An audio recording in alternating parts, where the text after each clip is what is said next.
Ya estamos. Ok, porque Dios le bendiga a todos los hermanos de la iglesia local. Dios bendiga a todos los hermanos que nos están siguiendo por las redes. Le enviamos un saludo especial al pastor Roday allá en Argentina, a los pastores que están en Chile y a los pastores que están en Ecuador y en diferentes países que se comunican con nosotros y que están recibiendo estas enseñanzas para la gloria de Dios. A los que están en Haití, los que están en Francia y en diferentes puntos. Esperamos que Dios a cada uno de ellos le bendiga con la palabra que estamos predicando, porque lo hacemos para la gloria del Señor. Y a los que estamos aquí presentes, hagamos de este día el mejor día de nuestra vida, estando en la presencia de Dios. Los invito a que vayan a la Biblia y nuevamente busquen el libro de Proverbios. Proverbios. Siempre damos un momentito porque tenemos hermanos nuevos que no están acostumbrados todavía a manejar sus Biblias y queremos que ellos pues las tengan también ya listas para escuchar el mensaje. Proverbios, y estamos en el capítulo 4. Amén. Santo es Cristo. Aleluya.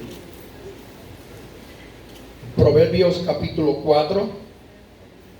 Amén. Y vamos a leer nuevamente el versículo que hemos estado usando como base para el tema que estamos desarrollando, que es el versículo 23. Proverbios capítulo 4, versículo 23. Y lo leo a la gloria de Dios Padre, Hijo y Espíritu Santo. Amén. Sobre toda cosa guardada, guarda tu corazón, porque de él mana la vida. Puede sentarse. Damos gracias a Dios porque ya pues hemos orado para que Dios se glorifique en el día de hoy a través de esta palabra. Quiero, hermanos, para los que están por primera vez participando de esta predicación, tenemos un tema que pusimos el primer domingo, porque ya llevamos 3 domingos predicando sobre este tema, y el tema es corazones en peligro. Hay muchas cosas que ponen nuestro corazón en peligro, y en el primer capítulo de este mensaje pues estuvimos hablando de un peligro que es muy común, que es la impaciencia y que destruye a la gente. El segundo tópico fue el peligro de la depresión, porque hay gente que se entristece al grado que pierde hasta el deseo de vivir. Y luego el tercer tema que estuvimos desarrollando la semana pasada es el peligro del engaño del pecado, porque el pecado es engañoso. Y estuvimos dando como ejemplo, en primer lugar, la semana pasada, el caso de Sansón. Hoy vamos a continuar en el tercer capítulo. Esta es la parte B, o sea, parte B de la parte 3, para que lo entendamos un poco mejor. Porque como no pude concluir por el tiempo, y como ya ustedes saben, que cuando se está hablando por las redes no es lo mismo, porque luego hay que subirlo y toma mucho tiempo. Si el video es muy pesado, entonces pues tenemos que hacerlo un poco más breve para que sea más fácil transmitirlo.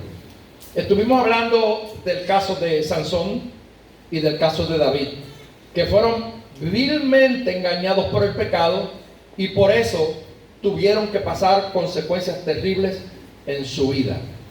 1 Corintios capítulo 10 versículo 12 dice: así que el que piensa estar firme, mire que no caiga. ¿Qué alerta la palabra?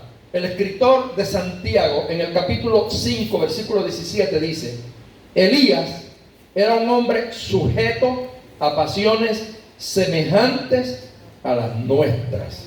Escuche bien, Elías. Y si hablamos del personaje Elías, sabemos que es aquel hombre, profeta de Jehová, que fue transportado al cielo en un carro de fuego. Un hombre que vivió una vida consagrada para Dios y que Dios lo utilizó como un instrumento tremendo en el Antiguo Testamento. Sin embargo, aún siendo un hombre lleno de Dios, seguía siendo hombre. Y como seguía siendo hombre, tenía pasiones.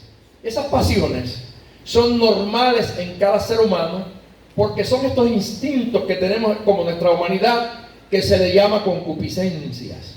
Y las concupiscencias son estos deseos de la carne. Si usted define la palabra pasión, usted sabe, yo lo he definido otras veces aquí, la pasión se le identifica como un apetito vehemente. O sea, un apetito que no se sacia hasta que se le dé lo que quiere. Usted tiene deseo de beber agua porque tiene sed, puede beberse 10 Coca-Cola, pero la sed no se le va a quitar, porque su deseo es tomar el agua, que es quien lo va a saciar. De esta forma, y aunque una forma negativa, yo quiero presentar el pecado. El pecado es como una pasión que está en el ser humano y que todo el tiempo tiene apetito de que le den lo que él quiere recibir. Por eso, la Biblia nos alerta y nos dice que si tú crees estar firme, ten cuidado para que no caigas. Porque el hecho de que conozcas el Evangelio, de que lleves 40 años en la iglesia, no significa que tú eres lo suficientemente fuerte para con tus propias fuerzas vencer tus pasiones, sino que tus pasiones estarán activas en ti mientras tú vivas en este cuerpo, y tú nunca serás librado de ellas hasta el día en que mueras, en que esta carne muera. Por lo tanto, la guerra de cada ser humano es una guerra que es continua, que todo el tiempo tendremos que saber que mañana hay una tentación nueva. Nunca podemos pensar, ya gané, ya vencí, ya terminé. No, por el contrario, tenemos que saber que si ganamos esta batalla, mañana enfrentaremos otra, y que ganaremos cuando terminemos la guerra. Porque como he dicho en repetidas ocasiones, las guerras tienen diferentes batallas. Unas se ganan, unas se pierden. Pero lo importante es que al final de la guerra nosotros ganemos la victoria final y que podamos llegar a la presencia del Señor, no permitiendo que el pecado nos domine con sus pasiones. Así que Elías, siendo un hombre que Dios usó en tantos milagros, tuvo una guerra interna. Claro, la Biblia nos registra los momentos difíciles de las tentaciones privadas que cada persona pasa, porque eso tal vez no edifica a nadie. Sí hay casos como el de David, que la Biblia menciona el pecado que cometió y por qué lo cometió, y ahí está escrito para que me abra a mí los ojos y para que le abran los ojos a todos aquellos que, como David, siendo siervo de Dios, todavía siguen viviendo bajo las pasiones de esta carne. Así que la Biblia es clara. Luego quiero presentarle también un ejemplo que fue Pedro. Pedro, en un momento dado, está hablando con Jesús y él le da unas palabras de unas promesas de fidelidad a Jesús, y le dijo: aunque todos se vayan, yo me quedaré contigo. Llegó un momento en que el Señor tuvo que reprender a Pedro, porque cuando Pedro supo que el Señor iba a morir, él empezó a decirle: no, esto no te puede pasar. Ese mismo Pedro es el que 5 versículos antes de este relato le había dicho: el Señor dijo, ¿quién dice los hombres que soy yo? Unos dijeron, no dicen que eres Juan el Bautista, otros que eres Elías, o algunos de los profetas que resucitó, que volvió. ¿Y ustedes quiénes dicen que soy yo? Y ahora el Señor Pedro dice: tú eres el Cristo, el Hijo del Dios viviente. Y Jesús le dice: eres bienaventurado, o sea, tú eres dichoso, tú eres 3 veces feliz, porque lo que tú acabas de pronunciar no te lo ha revelado la carne ni la sangre, sino mi Padre que está en los cielos. Ahí Pedro siente un espaldarazo de Jesús y una felicitación que es muy bonita. Pero hermanos, cuando Dios te bendiga, cuando Dios te use, cuando Dios me bendiga, cuando Dios me usa, nunca me debo recostar de ese aplauso o de ese golpecito en la espalda para pensar: no fallaré. ¿Por qué? Porque el pecado es engañoso. Sin embargo, ese mismo Pedro, que ahora es felicitado, 5 versículos más abajo, cuando Cristo dice que va a morir, él dice: eso no te puede suceder. Ahora Cristo le dice a él: apártate de mí, Satanás. A ese mismo Pedro, que le dijo primero bienaventurado, que le dijo dichoso, que le dijo feliz, ahora lo llama diablo. Y le dice: apártate de mí, Satanás, porque me eres tropiezo. ¿Qué significa esto? Que los seres humanos somos cambiantes, que nuestro estado de ánimo hoy puede estar arriba, mañana está en el piso. Entonces nosotros tenemos que ahora depender del Espíritu Santo para que sea el que nos ayude, nos fortalezca y nos indique qué camino tomar para que no vayamos a caer en el engaño del pecado, porque el pecado es engañoso. Y nuestro corazón está todo el tiempo amenazado por el pecado porque somos humanos. Dijo el apóstol Pablo, ay de mí, ¿quién me librará de este cuerpo mortal? ¿Quién me librará? Es que no hay quien te libre, solamente la ayuda del Espíritu Santo, porque ningún hombre con sus propias fuerzas, ni con los estudios académicos, ni con la preparación teológica, ni no importa el dinero, ni la gloria, ni la fama que tengas, no. Tú sigues viviendo en un cuerpo mortal, y ese cuerpo seguirá sujeto a pasiones, a debilidades que tienes tú que vencerlas en el nombre de Jesús. Es que el único puede ayudarte. Así es que aquí le tengo así como ejemplo a ese Pedro. También Hebreos, el capítulo 2, versículo 1 dice: es necesario que con más diligencia atendamos a las cosas que hemos oído, no sea que nos deslicemos. ¿Sabe qué es deslizarse? Resbalar. Lo más terrible del mundo es usted caminar en un camino resbaladizo, porque usted recibe unos golpes inesperados. Cuando usted va agarrándose de algo, porque el camino tal vez tiene piedritas, que el otro, pero cuando usted no espera, y usted se para en una acera llena de limo, y se da en este casco, o se da aquí en la espalda, mis queridos hermanos, el golpe es terrible. Hay gente que ha muerto, hay gente que ha quedado lisiada. Ahora, en el sentido espiritual, por eso el escritor de Hebreos dice: es necesario que con más diligencia, con más empeño, con más preocupación, con más entrega, pongamos atención a las cosas que hemos oído. ¿Qué cosas? La predicación de la palabra, las advertencias que nos hace Dios, para que nosotros podamos en todo momento saber que no somos diositos, que somos simplemente hombres. Un día me decía un yerno mío: pastor, pero yo no entiendo, ¿por qué a ti como pastor te pasan tantas cosas? Si tú eres un hombre que busca a Dios, que está consagrado, ¿por qué te pasan tantas cosas? Y le dije: eso es sencillo, es que Dios no llama a ángeles, Dios llama a hombres. Y como Dios me llamó a mí, el día que Dios me llamó, yo no me convertí en un angelito, yo sigo siendo Eliasim, y sigo siendo el mismo hombre, con mis virtudes y con mis defectos. La única diferencia es que recibí un llamado del cielo. Y eso me hace diferente porque Dios me escogió para su gloria. Pero aún así, sigo con mis limitaciones. Sigo con todas las luchas que tienes tú. Mi esposa es Candy. Ella tiene batallas. Batallas espirituales, batallas físicas, batallas mentales. Aunque es una mujer de Dios, aunque es una mujer de oración, pero ella siempre está pendiente a la Biblia, pendiente a la palabra. Y tú como cristiano tienes que aprender que hay que con más diligencia poner atención a las cosas que hemos oído. Y cuando el escritor de Hebreos dice esto, lo que pasa es que hay mucha gente que son como el lagartijo. Usted sabe lo que le pasa al lagartijo, ¿verdad? Si usted mira al lagartijo, míralo bien si nunca lo ha mirado, el hueco del oído de un lado se ve por el otro oído. O sea, usted mira un lagartijo así por el huequito del oído, de una oreja, de un oído, y ve al otro lado, completito, se ve completito. Así que usted sabe que lo que entra por aquí le sale por acá. Porque el camino está abierto. Y hay personas que son como el lagartijo. O sea, oyen el mensaje de Dios por aquí, pero se le escapó por aquí.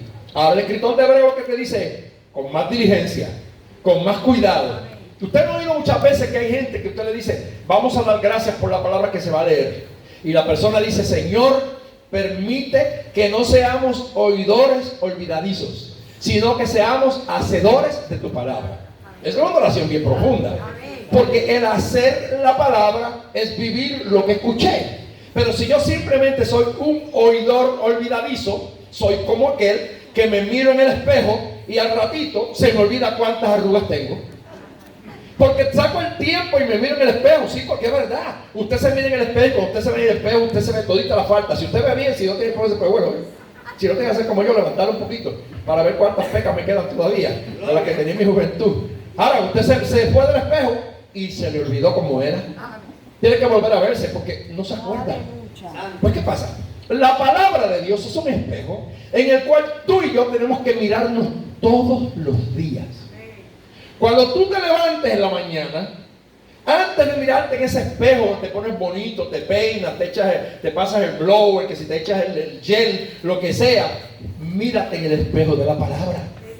Porque en el espejo de la palabra tú vas a conseguir el guía perfecto para ese día que te toca enfrentar. Porque quiero que tú sepas que no todos los días son iguales. Hay días hermosos, que el sol sale a las 5:30 o a 6 de la mañana, que usted oye los pájaros cantando, que usted ve que todo está en paz. Pero hay días que no. Hay días que son las 10 de la mañana y todavía no ha salido el sol porque hay nubes negras en el camino. Hay truenos, hay relámpagos, hay amenazas de tormenta, hay amenazas de huracán. Entonces yo debo de estar preparado para disfrutar ese día de sol y preparado para disfrutar ese día también de sombras. Porque aún en medio de la sombra yo veo la gloria de Dios. Porque en medio de la sombra cae la lluvia que bendice la tierra que Dios me dio para que yo coseche. Gloria a Dios. Y en medio del sol ve esa vitamina gloriosa que me hace falta a mi cuerpo, la D. La D para que me ayude a contrarrestar el coronavirus también. De vez en cuando salga y con un poquito de sol. Porque a veces estamos bien blanquitos por falta de sol. Hace falta. Entonces hay que mirarse en el espejo cada día, el espejo de la palabra del Señor, para poder poner diligencia a estas cosas que hemos oído, porque la advertencia es: no sea que nos deslicemos. ¿Cuántas veces la vida nuestra nos presenta ofertas? Hay muchas ofertas que son tentadoras, que son agradables al oído. Pero detrás de ella hay que ver cuál será el resultado de esa oferta. Porque el apóstol Pablo un día dijo: todo me es lícito, pero no todo me conviene. Hay cosas que son muy bonitas, ¿verdad que sí? Hay cosas que son muy atractivas, pero ¿te convienen? ¿Me convienen a mí? Si yo me miro en el espejo de la palabra, entonces con más diligencia estudiaré cada detalle de mi vida, no sea que me deslice, no sea que resbale. Mire, le traigo otro ejemplo. El ejemplo de Eva, la primer mujer, la única mujer que no nació.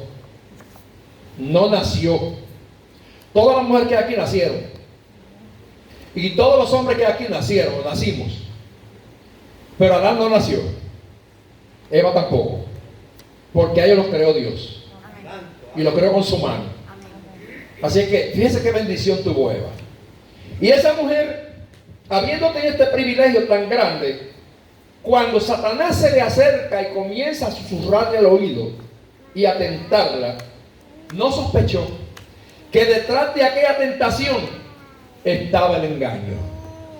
Porque fíjese, Dios le había dicho a ella que podía participar de todos los frutos que habían allí, pero había uno en exclusivo que le dijo: de ese no lo toques. El árbol de la ciencia del bien y del mal, a ese no te le acerques, a ese no, de ese no comas. Satanás comienza a probar a Eva, porque como yo expliqué hace un tiempo atrás en otro mensaje, Satanás no es omnisciente. Él no sabe todo, porque Satanás es un ángel caído y es criatura de Dios. Como es creación de Dios, él tiene unas limitaciones que no puede ser igual a Dios. Uno de sus pecados fue que él quiso y dijo: yo seré igual al Altísimo. Pero nadie ha podido ser igual a Dios, ni lo podrá ser. Aún estos presidentes grandes que hay en la tierra, que se creen dioses y que a veces se creen dueños de las naciones y que encorralan a la gente como si ellos fueran dioses, no saben que su sentencia está dictada. El único Dios que es eterno, verdadero, fiel, que conoce todo, se llama Jehová, el Dios de los ejércitos. Así que Satanás no tiene esa virtud, por lo que él en ningún momento podía saber todo lo que Dios le dijo a Eva. Pero ahora, en el momento de la tentación, comienza con que Dios te dijo. ¿Ven? Es una pregunta capciosa. Para los que saben aquí de lo que significa esto, son preguntas que se utilizan para probar a la persona, Algunas de ellas se sabe la respuesta, ¿ves? Y lo hacen a propósito. Satanás en este momento está haciendo una pregunta como investigativa, pero ya esa pregunta tiene una acción totalmente negativa a la respuesta que Eva le va a dar. Porque con que Dios le dijo, él no sabía de qué algo se trataba. Pero Eva entonces le declara, le dice, no, este y aquel. Satanás posiblemente estaba hacía días vigilando a Eva sin que Eva lo supiera. A lo mejor Eva cada vez que pasaba cerca del árbol que la gente llama de manzana, pero yo no sé de qué era porque nadie sabe de qué fruto era. O sea, ¿sabe Dios? Todo el día lo miraba y decía, qué lindo se ve. Porque es que la tentación es así. Por eso es que el pecado es engañoso. Porque el pecado siempre atrae a la vista. El pecado siempre atrae al olfato. El pecado siempre atrae al gusto. Siempre. Entonces, Satanás la engaña. Y Eva es seducida a esa tentación sin saber que detrás de esa tentación había un engaño vil de parte de Satanás que la condenaría a ella, y no solamente a ella, sino a toda la raza humana. Y así cayó en aquel engaño. Entonces yo creo que para tú ser sabio y tener victoria en tu vida espiritual y en tu relación con Dios, hay una cosa que es muy importante. Y es el ejemplo que le voy a dar ahora. ¿Qué es lo mejor que debemos hacer ante la tentación? Tal vez alguno va a decir, pastor, enfrentarla. Pero yo no estoy de acuerdo con usted. A la tentación hay que huirle. Hay que coger el ejemplo de José. Cuando José es llevado a Egipto y la mujer de Potifar comienza a tentar lo que él hizo, ¿le enfrentó? No. Echó a correr. Salió corriendo, aunque le dejó la ropa en sus manos. Entonces, el mejor remedio para tú y yo vencer la tentación no es enfrentarnos a ella, sino huirle a ella. Porque le he dicho repetidamente en esta mañana que no vaya a ser que tratando de probarle a la tentación que somos fuertes, nos deslicemos. Así que con eso no se juega. Con la tentación no se juega. Yo siempre le he dicho a toda la gente, si en el tiempo antes de tú servirle a Cristo, tú usaste droga, no te juntes con nadie que usa droga. Si antes tenías caminos por donde pasabas a capear la droga, no vuelvas a pasar por esa ruta. Porque tú puede que hoy estés espiritual, puede ser que hoy estés a 100, pero si mañana pasaste y estabas a 30, posiblemente el diablo tenía un lazo en el camino y cuando viniste a ver, estabas nuevamente caído en el lazo. ¿Por qué usted cree que hay tanta reincidencia en las personas que pasan por el problema de la droga? Mucha gente los llevan a los hogares de rehabilitación. Y yo hace unos años atrás me puse a hacer un estudio y descubrí algo bien asombroso. Porque alrededor del 20% solamente de los que pasaban por los hogares de rehabilitación permanecían limpios. ¿Sabe lo que es eso? Que alrededor del 80% volvían a reincidir. ¿Por qué reincidían? Porque nuevamente, una vez más, que usted ha salido de un estilo de vida, usted tiene inmediatamente que cambiar ese estilo por uno nuevo. Hay un estilo, unas costumbres que usted practicaba y usted tiene inmediatamente que dejarlas, sustituirlas por otras buenas costumbres, porque las malas costumbres te corrompen. Entonces, si antes tú tenías un estilo, tenías un camino, da la vuelta aunque el camino sea más largo. Aunque la gente te diga que estás loco, aléjate.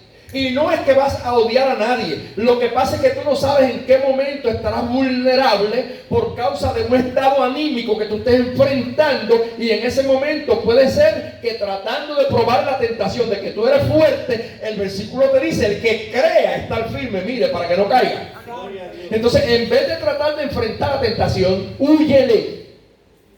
¿Por qué es que muchos cristianos hoy en día han perdido las guerras espirituales? Porque usted los ve retando a Satanás. Montón de gente que se pasan diciendo que están peleando con el diablo. Yo no peleo con el diablo y no intento hacerlo, porque a mí Dios no me llamó a pelear con el diablo. La Biblia lo que me dice a mí es: someteos pues a Dios. O sea, ese es el primer paso. Para tú poder resistir a tu enemigo, tienes primeramente que estar sometido a Dios. Y sometimiento significa tomar tu cruz y seguirle cada día. Sometimiento significa negarte a ti mismo. Sometimiento significa darle el señorío de tu vida, para que sea Él el Señor de tu existencia. Y una vez que tú te sometes a Dios, ahora dice la Biblia, resistid al diablo. No te dice pelea con él, resístelo. ¿Y qué es resistirlo? Mantenerte con tu pie firme. Donde tú estás anclado, ánclate en Jesucristo. Y si tu barca está anclado en Jesucristo, que es el ancla eterno, no hay ola, no hay huracán, no hay viento, no hay tormenta que te saque los pies del piso. Te vas a mantener firme en lo que tú has creído. Entonces, mucha gente usted lo ve, y esto yo lo he corregido aquí en la congregación, porque hay gente que a veces yo tengo que explicarle, porque hay predicadores que a veces vienen aquí y se confunden con esta congregación. ¿Por qué se confunden? Porque hablan mucho, hablan bonito, hablan fuerte, pero quieren que la iglesia esté todo el mensaje gritando. Y esta iglesia, desde que yo la pastoreo, yo le enseñé que no a todos se le puede decir amén. Y que cuando se está predicando la palabra, usted tiene que escuchar bien lo que el predicador está diciendo, antes de usted gritar un amén, porque amén significa así sea. Y hay gente que dice, Judas se ahorcó, y la gente dice amén. ¿Por qué hay que decir amén a eso? O sea, que la gente se siga ahorcando. No, ahí yo me quedo callado. ¿Sabes? Entonces a veces uno tiene que enseñar a la gente y decirle, mira, no te confundas, no es que nuestra iglesia es irreverente o que es una iglesia que está fría, porque esta iglesia no está fría. Yo creo que en esta iglesia está Dios. Y aquí se mueve el Espíritu Santo. Y aquí danzamos en el Espíritu. Y aquí hablamos en lengua. Y aquí decimos aleluya y decimos gloria a Dios. Y aquí Dios habla a través de su palabra. Y Dios habla a través de siervos que lo usan. Claro que sí. Y estamos en un avivamiento. La gloria es para Dios. Pero tenemos que aprender también que la iglesia es una iglesia que está ordenada, que está educada. Entonces yo no le puedo gritar a todo amén. Ni puedo volverme loco dando aplausos a todo el mundo. Porque hay predicadores que piden 1000 aplausos en el mensaje. Yo no aplaudo nada. Yo aplaudo a Cristo y cuando yo lo siento.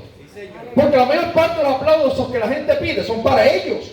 Entonces yo no aplaudo a hombres, yo aplaudo a mi Cristo, que es el único que me dice la Biblia que los pueblos batan las manos a Él.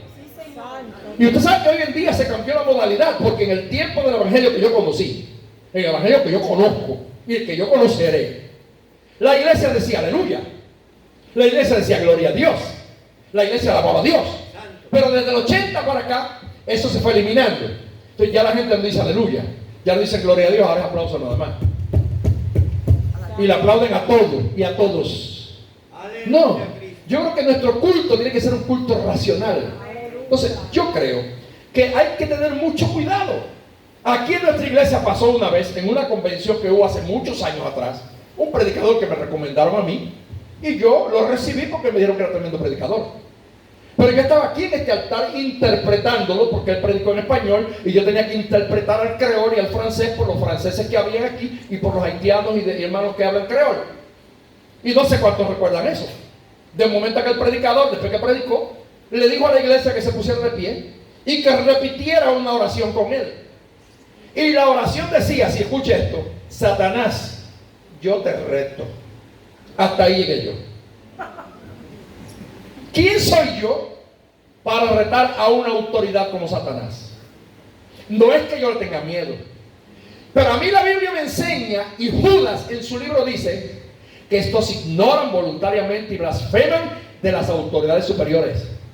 Y ni aun el arcángel Miguel se atrevió a proferir un juicio de maldición contra el diablo cuando contendía con él por el cuerpo de Moisés, sino que le dijo: el Señor te reprenda.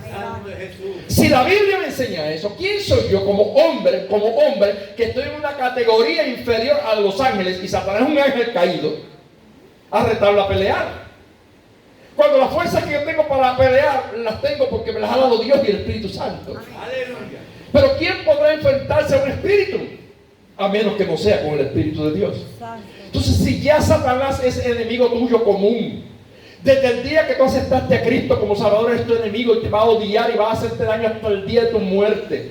¿Por qué entonces vamos los cristianos a estarlos retando? Ven a pelear conmigo, que ven acá para que tú sepas quién soy yo. Me acuerdo de una predicadora que se paró un día aquí en este altar también y dijo: yo estoy tan llena de Dios que mire, que si hoy fuera yo que iba a matar a Goliat, mataba a Goliat y todo lo suyo. Ajá. Eso no es así de fácil. Dicen por ahí un dicho común, que una cosa es llamar al diablo y otra es verle venir. Entonces hay muchos cristianos que juegan con terrenos muy peligrosos. Y tal vez usted me oye hablando a mí y diga: ah, pastor, le tiene miedo. Yo no tengo miedo, porque si alguien ha tenido que enfrentarse a un mundo espiritual bien profundo, he sido yo, para gloria de Dios. Que durante 45 largos años de mi vida he vivido en medio de la República de Haití, donde he tenido que meterme 5 veces personalmente a los templos del diablo, y donde he tenido que predicarle a brujos, que mientras estoy predicando he estado invocando los espíritus, echándome el humo de su cigarrillo en la cara, tratando de aturdirme, y yo confiando en la promesa del Señor. Y aquí estoy. Y para gloria de Dios me he ganado más de 6 brujos poderosos, que muchos de ellos hasta comían carne humana y que bebían sangre humana, y que tengo los testimonios de eso. Y estoy de pie todavía por la misericordia del Señor. No es porque yo soy fuerte, no, jamás. No, pero yo nunca lo he retado, yo lo he resistido. Yo nunca lo he invitado a pelear, yo lo he resistido, porque a eso es que me manda la Biblia. Entonces, con el pecado no se juega. Tú tienes que aprender a vivir una vida apartada de eso. No es que usted sea un cobarde, pero huya de la tentación. Hermano que me ves y hermano que me escucha, si tú tenías esa debilidad en tu vida de pecado, de ser un mujeriego, ten mucho cuidado. Satanás lo sabe. Te va a poner al frente tuyo las Miss Universe más hermosas que aparezcan en tu país, con las curvas más codiciables. ¿Para qué? Para hacerte caer de nuevo, destruir tu matrimonio, destruir tu relación con Dios. Hoy en día, ¿cuántos ministros del Evangelio están en el piso, han caído de la gracia de Dios porque se dejaron llevar por una mujer bonita, que no se dieron cuenta que fue el diablo que la puso en su camino para arrastrarlos y tumbarlos y sacarlos de la gloria de Dios? Entonces se dejaron engañar por el pecado. ¿Cuántas mujeres de Dios quedan felices con sus maridos? Aún esposas de pastores. En un momento dado Satanás le hizo un engaño y le trajo de estos metrosexuales que hay ahora, con muchos molleros y con mejas sacadas y con tatuajes, usted sabe, así que no caben en la camisa, y usted los ve, usted sabe, afeitado de la cabeza a los pies. Y el diablo tiró el lazo y se dejaron engañar por los músculos y perdieron al Señor. Santo es Cristo, aleluya. Y lo triste del caso es que muchos de ellos después se suben al altar y siguen predicando como si nada pasó. Sí, porque yo conozco cientos de casos. Y usted lo ve que hoy se casan, mañana se divorcian, mañana se casan, pasado se divorcian, conviven esto y lo otro, y lo cogen como un relajito, y después suben a los altares sin respeto. Pero con Dios no se juega. Ni con el pecado se juega, ni con la tentación se juega. No retes al diablo, resístelo en el nombre de Jesús. No juegues con el pecado porque es engañoso. Y el engaño puede dañar tu corazón y puede dañar tu alma y te puede llevar al infierno. Así que hay que tener cuidado. Las cosas viejas pasaron. Tú no tienes que seguir viviendo en aquella vida de antes. Una vez que conociste a Cristo, eres nueva criatura. Y si eres nueva criatura, tus palabras son diferentes. Tus acciones son diferentes. Tu estilo de vida es diferente. Es más, mira, hasta tu estilo de vestir y de caminar es diferente. Porque ahora tú te pareces a Cristo. Te pareces a las mujeres santas, a los hombres santos de Dios. Y hasta tu estilo físico cambia, porque Dios te cambia. ¿Sí o no? Yo creo en un cambio radical. Yo creo en un evangelio completo. Yo creo que el de Dios es de Dios y el del diablo es del diablo. Y que los de Dios se identifican con el cielo y los que el diablo se identifica con la tierra. Pero como nosotros somos de Cristo, miramos para arriba, lo tomamos como ejemplo y seguimos sus pasos, haciendo su perfecta voluntad. Pero no jugamos con el pecado, no jugamos con la tentación, no jugamos con el diablo. Le damos importancia y seriedad a las cosas que tenemos que dar importancia, porque aquí lo dice Hebreo, es necesario que con más diligencia atendamos las cosas que hemos oído. No sea, hermanos, que nos deslicemos, no sea que fallemos. Así que es mejor salir huyendo, porque el corazón suele ser incauto.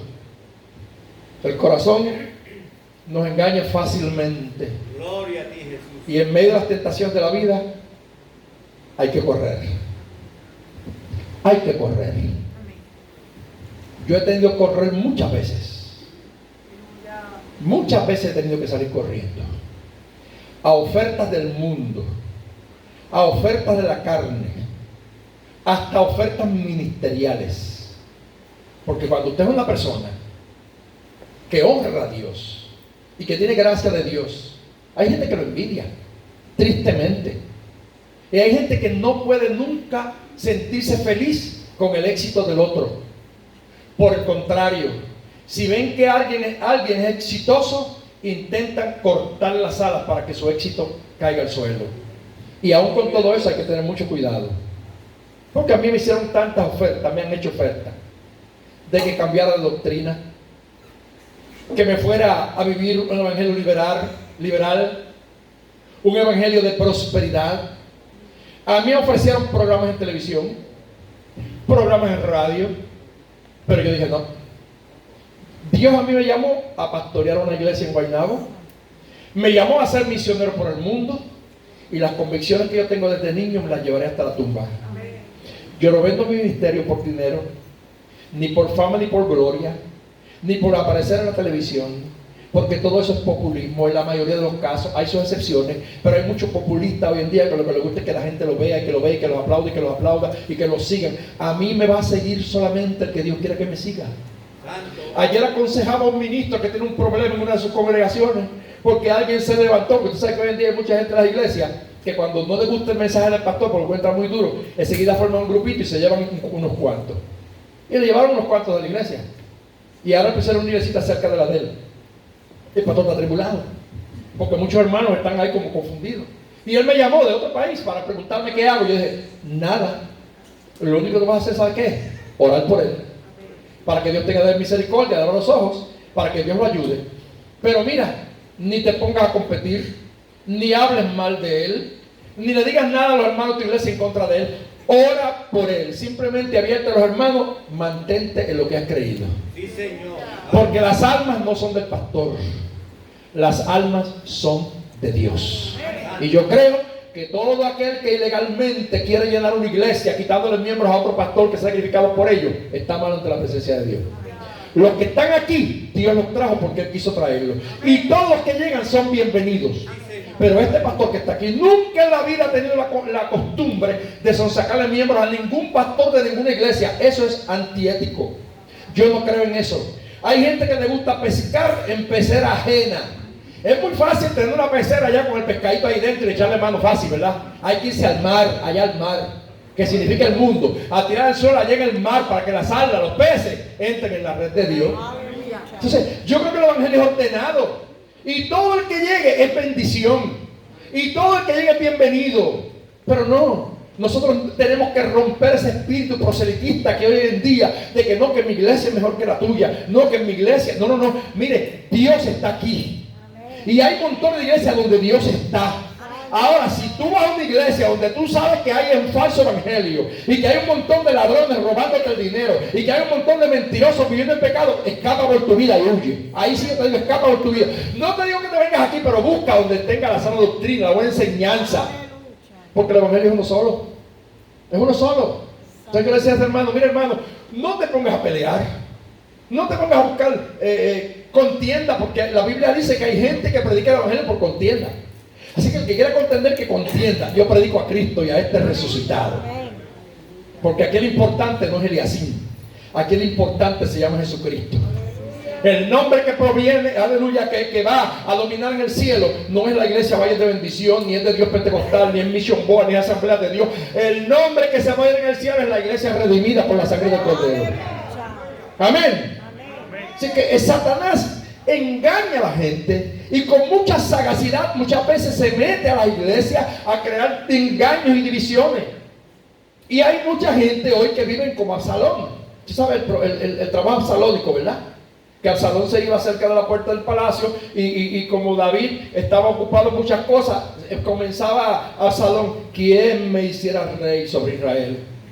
Porque si yo fuera rey, las cosas no estuvieran como están. Un político, la verdad que Absalón es un político igualito que los de ahora.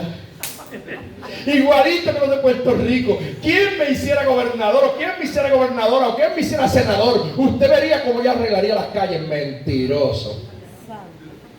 Después ni se acuerdan de uno. Yo me acuerdo una vez uno que pasó por mi pueblo en Humacao, había uno por la calle que iba caminando así y tenía un microfonito escondido y le preguntaba a uno, ¿cómo estás fulano, este lo otro, y cómo es tu nombre? Y de momento, pues, yo me llamo así, y de momento, mira hermano, allá oigo ayer en la tarima, el que era candidato a gobernación que dice, Eliasín, ¿cómo estás? Y yo dije, adiós, y es profeta también. No era profeta nada, que había un chismoso adelante que iba preguntando los nombres porque él los dijera para ganarte. Son estrategias, hermano, usted no se deje llevar por estrategias de nadie. Créale a Cristo que es el único fiel. Créale a Cristo que es el único sincero. Créale a Cristo que es el único que no engaña. Gloria a Dios. No siga hombres, siga a Cristo. No siga hombres de iglesia, siga a Cristo. Viva de acuerdo a la palabra del Señor. Porque el pecado es engañoso. El pecado es engañoso, hermanos. Muy engañoso. Y se muestra sutilmente. Quiero ya concluir. Miren. El primer pecado, el primer peligro de su corazón que le hablé fue ¿cuál? La impaciencia. El segundo, la depresión. El tercero, el engaño del pecado, dividido en dos partes, porque no me dio tiempo a terminar el domingo. Hoy lo termino. Y el domingo que viene, con la ayuda del Señor, vamos a continuar con la cuarta parte. El espíritu ese que hoy en día reina de la autosuficiencia. Vamos a hablar de él la semana que viene, si Dios quiere. Dios le bendiga. Dios le guarde. Incline su rostro y hago un llamado a altar inmediatamente.